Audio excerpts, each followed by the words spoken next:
Bienvenue dans cette nouvelle vidéo où ce soir je vais vous raconter 3 histoires qui se déroulent toutes en France. J'espère que cette vidéo vous plaira, si c'est le cas n'hésitez pas à laisser un j'aime et à vous abonner à la chaîne. Vous pouvez me joindre sur Instagram pour me raconter une histoire terrifiante qui vous est arrivée pour la raconter dans un thread d'horreur des abonnés. Et si maintenant vous êtes bien installé, laissez-moi vous présenter nos 3 histoires qui se déroulent en France.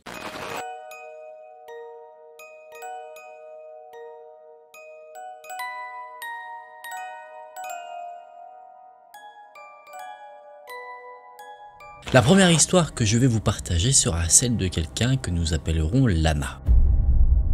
Lana nous raconte qu'au moment des événements qu'elle souhaite partager, elle était âgée de 16 ans et elle était au lycée. Nous sommes un vendredi soir, Lana avait suivi sa semaine de cours comme elle en avait l'habitude et elle rentrait à pied. Quand elle rentrait, le soleil commençait à se coucher et donc, petit à petit, il commençait à se faire nuit. Elle nous explique, pour nous donner un peu plus de détails, que ses parents n'étaient pas chez elle à ce moment-là.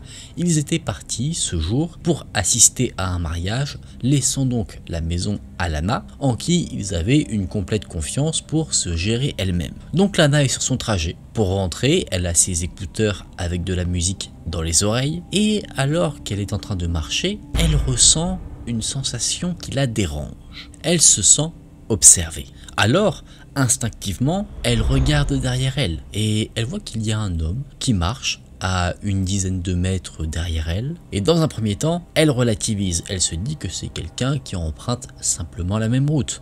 Mais au fur et à mesure du temps, en tournant à certains coins de rue, en continuant son trajet, elle se rend compte que l'homme est toujours sur ses traces. Alors, elle décide de prendre un chemin plutôt aléatoire, de faire quelques détours juste pour s'assurer que cet homme la suit ou non. Et ses pires craintes se confirment, effectivement tout semble montrer que cet individu la suit. Alors, la panique s'emparant de son corps, Lana décide d'accélérer le pas, c'est-à-dire qu'elle se met à courir pour rentrer rapidement chez elle et mettre de la distance entre elle et cet homme qui maintenant l'effraie. Finalement, elle arrive chez elle. Mais juste avant de pousser la porte de l'immeuble, là où se trouvait son appartement, elle jette un coup d'œil de la direction d'où elle venait pour voir si l'homme est toujours là ou pas. Et c'était bien le cas, l'homme était au bout de la rue et il la regardait, à l'arrêt fixement. Tremblante, Lana a rapidement déverrouillé la porte à l'aide de ses clés et elle est rentrée à l'intérieur du bâtiment.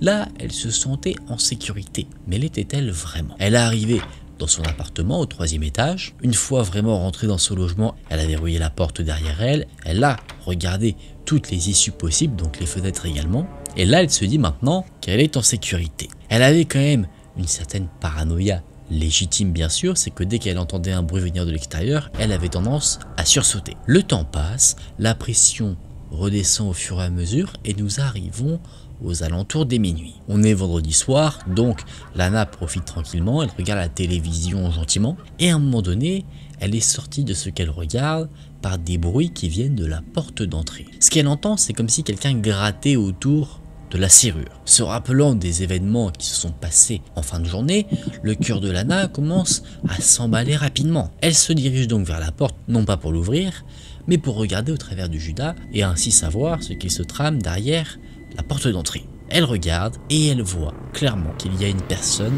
et cette personne est la même qui l'avait suivie. Pendant un instant, Lana était paralysée sur place, ne sachant pas quoi faire, mais la lucidité a repris ses droits. Lana s'est précipitée vers son téléphone portable et elle a appelé la police pour signaler qu'un homme tentait de s'introduire chez elle. La police a dit qu'ils arrivaient sur le champ, mais Lana ne se sentait pas en sécurité. Elle se disait mais que se passera-t-il si cet homme arrive à rentrer avant que la police n'arrive? Alors elle décide de se cacher dans un placard, armée d'un couteau de cuisine qu'elle est allée chercher au préalable. Le temps passe, ça semble durer une éternité. La peur de Lana est rythmée au bruit de l'homme qui tente de rentrer, de se frayer un chemin dans son logement, et elle constate quelque chose qui l'effraie d'autant plus. C'est que l'individu semble se précipiter maintenant.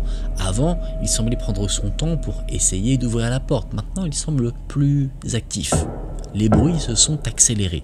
Alors Lana se dit que là, cet homme réussira à rentrer avant que la police ne soit là. Donc pour elle, il n'y a qu'une seule solution qui est ici envisageable. Il faut qu'elle s'enfuit. Et heureusement, elle a un moyen plutôt simple pour ça, sans danger. Pas à 100%, mais qu'elle peut tenter. Il y a un arbre avec des branches assez épaisses à côté d'une de ses fenêtres. Elle peut y accéder plutôt facilement, bien qu'elle soit au 3e étage, et donc ce qu'elle décide de faire, c'est de descendre par cet arbre, en faisant évidemment extrêmement attention, et heureusement, son entreprise réussit. Elle arrive à atteindre le sol, la terre ferme, sans séquelles. Et alors qu'elle est sur le point de s'enfuir, la voiture de police arrive dans sa rue à ce moment-là. Donc elle se précipite en direction de la patrouille de police pour signaler que c'est elle qui a appelé et que l'individu était sur le point d'entrer chez elle. Lana a été prise en charge, la police s'est rendue directement dans le domicile, mais malheureusement l'homme avait déjà pris la fuite. Par contre, il y avait bel et bien des signes de son passage. Il y avait des marques au niveau de la serrure de la porte d'entrée qui indiquaient clairement que quelqu'un avait essayé de forcer la serrure. Que se serait-il passé si cet individu avait réussi à se frayer un chemin dans le domicile de Lana? C'est quelque chose que nous ne saurons jamais, et c'est sûrement mieux comme ça. Dans ce nouveau témoignage, je vais vous présenter ce qu'a raconté Alicia. Alicia nous dit qu'elle avait passé du temps chez une de ses copines en compagnie de sa cousine. C'est vers 2 h du matin que là, les 2 jeunes filles se sont dit qu'elles allaient rentrer à la maison. Elles sortent de l'appartement de la fameuse copine et arrivées dans la cour de l'immeuble, là, Alicia annonce à sa cousine que elle ne s'est pas garée à 2 mètres comme elle, mais à une trentaine de mètres un peu plus loin. Concrètement, elles étaient garées à l'opposé une de l'autre. Quand on sortait de la cour de l'immeuble, la cousine, elle, était garée sur la gauche et Alicia était, elle, plutôt sur la droite. Pour ajouter un peu de contexte, Alicia explique que dans la ville où son amie réside, toutes les lumières qui se trouvent dans les rues s'éteignent à partir de minuit. Alors, au moment des événements, il y avait une obscurité complète. Et ça, c'est quelque chose qui faisait assez peur à Alicia, qui explique qu'elle a tendance à être rapidement paranoïaque. Elle ne voulait pas se rendre à son véhicule seule, elle voulait être accompagnée, mais pour la cousine, elle, c'était hors de question, sachant que sa voiture à elle était juste à côté. Alicia essaye de convaincre sa cousine, mais la cousine insiste sur son refus, lui indiquant qu'il ne lui arrivera rien, sur 30 mètres, il n'y a pas de raison. Alors, la cousine commence à prendre le chemin vers son véhicule, et Alicia, qui a vraiment peur, décide de l'accompagner elle, et elle se dit, tant pis, je vais monter avec toi. Les 2 jeunes femmes marchent quelques instants à peine, la cousine d'Alicia sort ses clés de voiture pour l'ouvrir, et il faut dire qu'il fait tellement sombre cette nuit-là qu'on ne voit même pas le véhicule alors qu'il est à quelques mètres seulement. Et au moment où la cousine déverrouille sa véhicule, vous savez, ça fait une lumière au niveau des phares pour indiquer que le véhicule est ouvert. Et avec ce jeu de lumière, les 2 jeunes femmes constatent aisément qu'il y a une ombre derrière la voiture. Là, sur le champ, Alicia et sa cousine s'arrêtent. Elles arrêtent de parler car elles ont vu, toutes les deux, la même chose. Alors, juste pour s'assurer que la situation n'est pas due en fait à une illusion d'optique, la cousine redéverrouille sa voiture, ce qui refait ce jeu de lumière. Et encore une fois, il y a cette ombre qui s'apparente facilement à un homme qui se trouve ici. On ne voit pas de détails, simplement qu'il y a quelqu'un. Alicia est apeurée, elle se dit qu'il y a un homme qui attendait là, qui savait qu'il y avait 2 femmes seules, qui marchait dans la pénombre, et pour notre ami, la raison qui fait que cet homme attend ici collé au véhicule de sa cousine est claire, il veut leur faire du mal. La cousine, elle, est un peu plus sereine, elle se dit que elle va monter dans son véhicule et partir, mais Alicia, elle, est beaucoup plus prudente, donc elle attrape sa cousine par la manche et elle la traîne dans la cour de l'immeuble où elles étaient précédemment. Pour Alicia, c'est certain, sa cousine ne saisissait pas le danger auquel elle faisait face. Les 2 jeunes femmes attendent, cachées dans la pénombre de la cour de l'immeuble, elle n'avait pas rallumé la lumière et elle patiente quelques instants. Et elle constate que l'individu qui était caché sort de là où il était. Il se dirige en direction de la porte qui mène à la cour de l'immeuble. Il s'arrête quelques instants et il regarde au travers de la vitre en posant ses mains sur son front afin d'améliorer sa vision. Au bout de quelques instants, les 2 jeunes filles entendent l'homme soupirer. Après avoir fait ce fameux soupir, l'homme repart de là d'où il est venu. Pour les 2 jeunes filles, cette histoire est maintenant terminée. C'est leur créneau. Alors elles décident de se précipiter vers le véhicule de la cousine.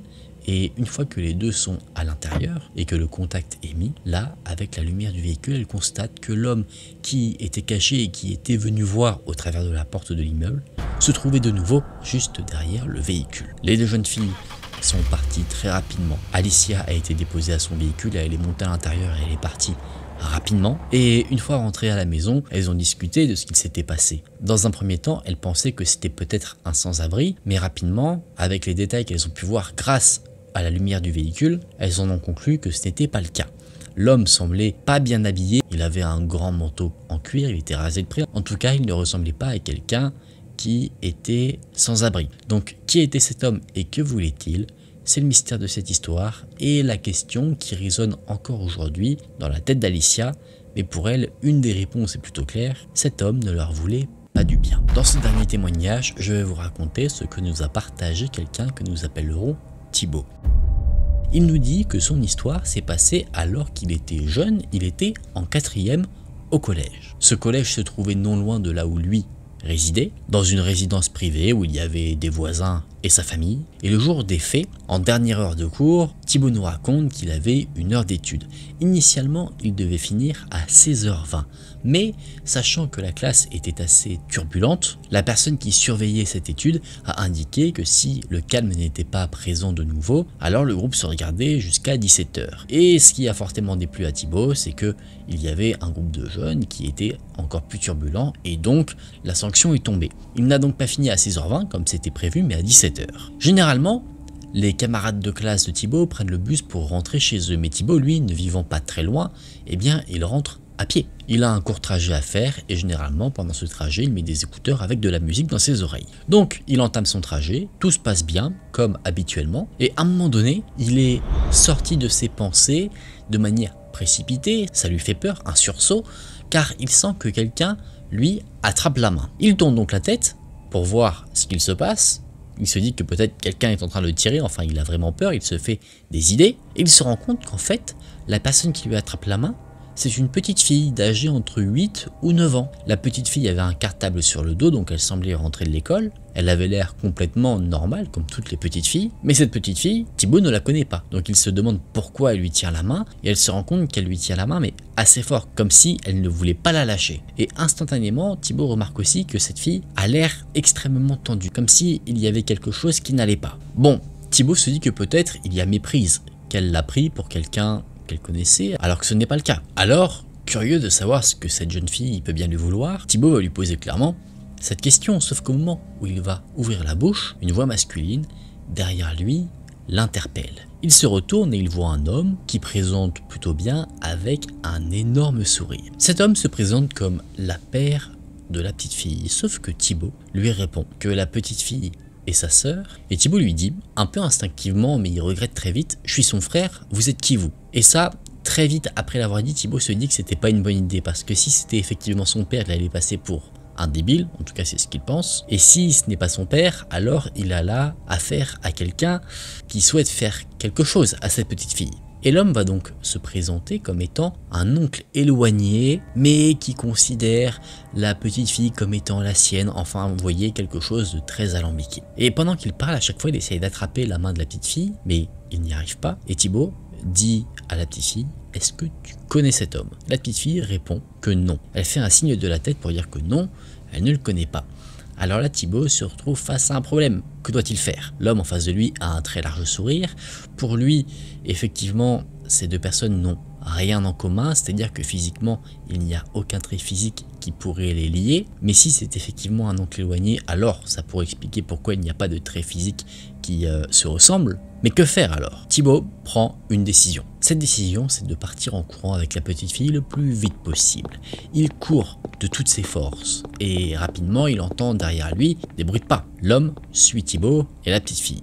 Il se précipite jusque dans sa rue, là où il y a sa résidence. Sachant qu'il connaissait le terrain, il a pu prendre de l'avance, il a tapé le code pour ouvrir la porte de la résidence. Il s'est trompé plusieurs fois, mais finalement il a réussi à rentrer sans que l'homme ne le rattrape lui et la petite fille. Mais plutôt que de rentrer chez lui, il a encore pris cette fois-ci la bonne décision, il est allé voir un voisin qui est policier. Sauf que il ne savait pas si ce voisin travaillait ou pas, et heureusement, il était chez lui à ce moment-là. L'homme a appelé la police, ceux qui étaient en service pour intervenir, et il a attendu avec Thibaut et la petite fille au cas où que cet homme n'arrive à rentrer dans la résidence pour se défendre. Finalement, il se trouve que dans cette histoire, l'homme a été retrouvé. Il était connu des services de police pour être un prédateur d'enfants, et la petite fille, elle, était une petite fille muette. C'est pour ça qu'en fait elle ne disait aucun mot. Après ces événements, Thibaut a changé de trajet. Il prenait toujours des routes qui étaient assez fréquentées au cas où que ce genre d'incident ne se reproduise. Les intentions de l'homme étaient complètement claires. Il voulait kidnapper la jeune fille et au vu de son passif, on sait ce qu'il souhaitait lui faire une fois qu'il l'aurait kidnappé. On ne peut être qu'heureux qu'il ait été mis hors d'état de nuire et on peut aussi féliciter Thibaut de son comportement car il a été réellement un héros pour cette petite fille.